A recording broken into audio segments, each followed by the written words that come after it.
Hi everyone, Paul here from familywheels.ca with another car review for your growing family. And this week we're in a vehicle that's perhaps more divisive than any other car out there, the Toyota Prius. Now I say divisive because this fourth generation, which was released back in the 2016 model year, is a truly odd looking duck. Some think it's unforgivably ugly, some think it's quirky, somehow retro and kind of cool. Roger, my son, is convinced that it's actually the Batmobile. Batman! But longtime loyalists of the Prius say, forget the looks. This is one of the most proven, reliable, fuel-efficient vehicles that you can buy. See, the Prius was the first mass-produced hybrid in the world. 11 million of them have been sold worldwide. And since it was launched 21 years ago, many of those original vehicles are still on the road. Now, it's got a real cult following here in Canada since it was launched back in the year 2000 for this market. So with all of that in mind, can you get over these looks? Well, only you can answer that, but let's get behind the wheel of this true legend in the hybrid segment to see if it's still got what it takes this week here on Family Wheels.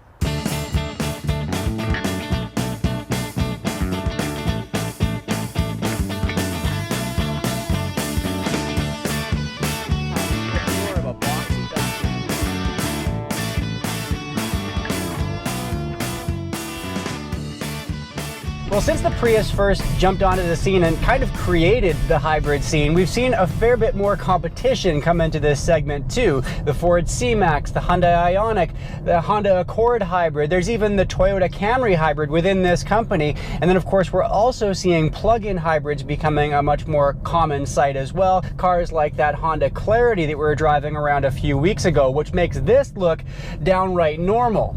But Toyota has kept the Prius competitive by continually improving fuel economy, ride comfort, and standard equipment while giving you a ridiculously reliable vehicle. And it seems like Prius buyers in Canada value because the base trim is by far the best seller of this vehicle. It comes in at a starting price of $27,650, and at that price you're getting some pretty solid standard equipment. You get 15-inch alloy wheels, LED headlights, automatic climate control, a smart key with push-button start, heated front seats, a 6-inch infotainment system, which unfortunately doesn't have real smartphone connectivity, Apple CarPlay, Android Auto, but this is a real plus. Also standard starting back in the 2017 model year, all Prius trims include the Toyota Safety Sense suite. Lane keep assist functions, adaptive cruise, forward autonomous braking, that gives this car a real edge. But introducing Safety Sense into this Prius last year was the last real big change for this car. No changes at all for the Prius for 2018. Now this technology trim adds on a larger 7-inch display, a wireless phone charging dock, and a sunroof for just over 30 grand. But tack on this advanced package for an extra $2,700, and that gives you Softex full leather seats, a heads-up display in front of the driver on the windshield. We have blind spot monitoring, parking sensors for getting into tight parking spots, a power adjustable driver's seat, and that brings the as-tested price to $32,795 before tax. That's a nicely rounded out car for this price. And when you get the advanced package on top of this technology trim, it kind of makes the top of the line touring trim a little bit moot. You actually get more features in this car that I'm driving, but the one thing you do get in the touring trim that you can't get on this car is fog lights. And those are pretty much all the trim and package options that you have available to you in Canada. Stateside, it's a little bit more of a robust lineup, but it's a pretty clean, pared down option list here north of the border.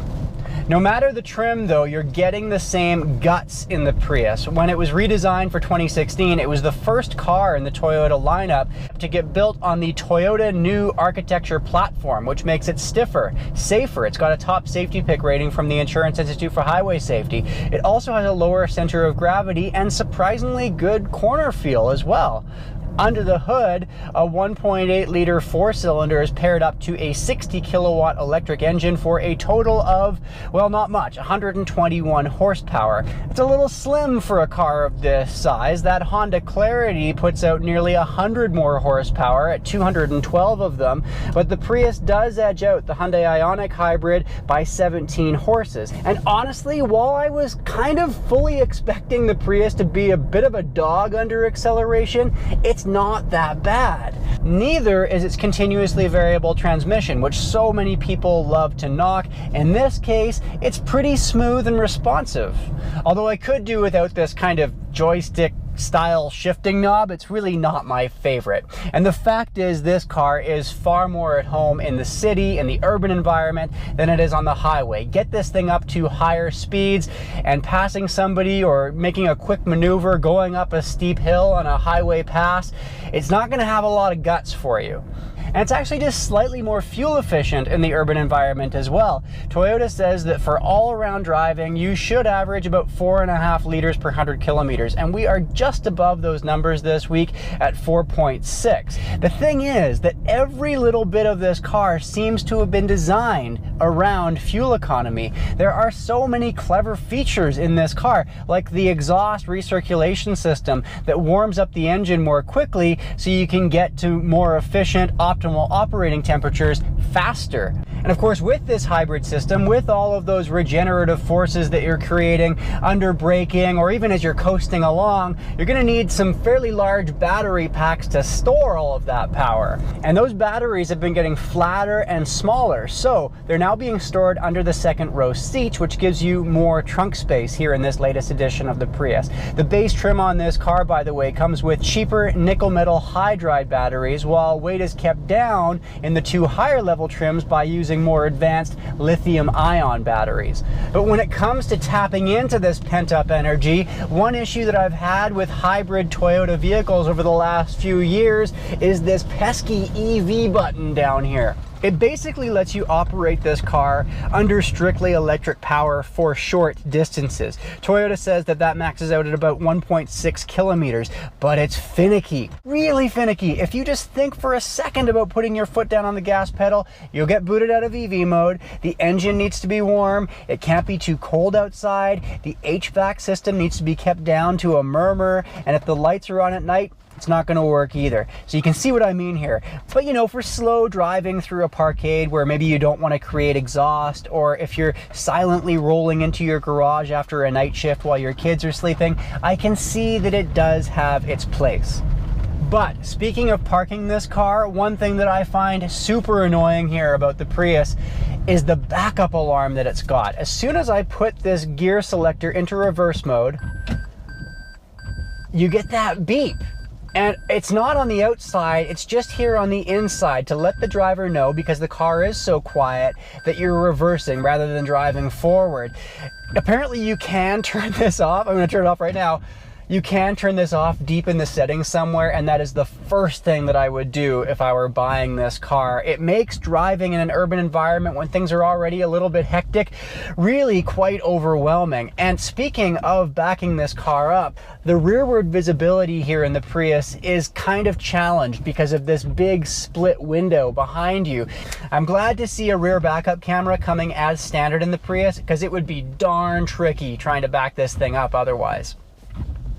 Well, after reviewing that brand new 2019 Volkswagen Jetta with you last week on the channel and commenting on how good its interior was compared to the rest of the competitors in that segment, I heard from one of you who said something really interesting. He said, now that's Volkswagen for you. Everything you can touch and feel is super high end. Everything you can't see really isn't. And I almost feel like in Toyota's case, they take the complete opposite approach. The underpinnings of this car are among the most reliable, least expensive to maintain on the market today, hybrid or not. It's solid, but the interior, I think, is kind of a mess. You've got high gloss, black and white plastics all throughout the cabin. They look kind of cheap. You've got hard, easy to scratch plastics elsewhere, a seriously difficult to navigate instrument cluster that's actually been shifted to the center of the car rather than right in front of the driver. And just check out where the heated seat switches are. You practically have to be a circus contortionist just to reach them. Meanwhile, the interiors on the likes of the Hyundai Ioniq, the Honda Clarity, run circles around the Prius, I think. They also both have full smartphone connectivity, and the cabins in both those vehicles just seem way more cohesive and well thought out. Seat comfort is also kind of a miss, I think. They're fine for quick drives, but they're pretty soft and unsupportive for anything more than a couple of hours.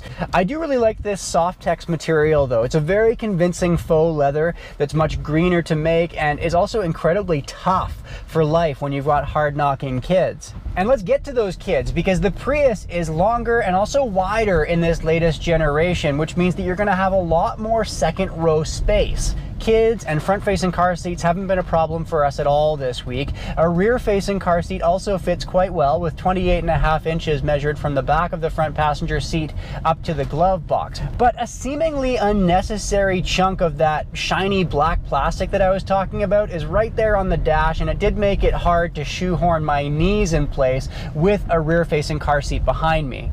The challenge though in the second row for taller teens and adults isn't going to be legroom though, it's going to be headroom, because the new Prius has this sweeping roofline, which is great for drag coefficients and fuel economy, not so good for headroom. And the same goes for trunk capacity too.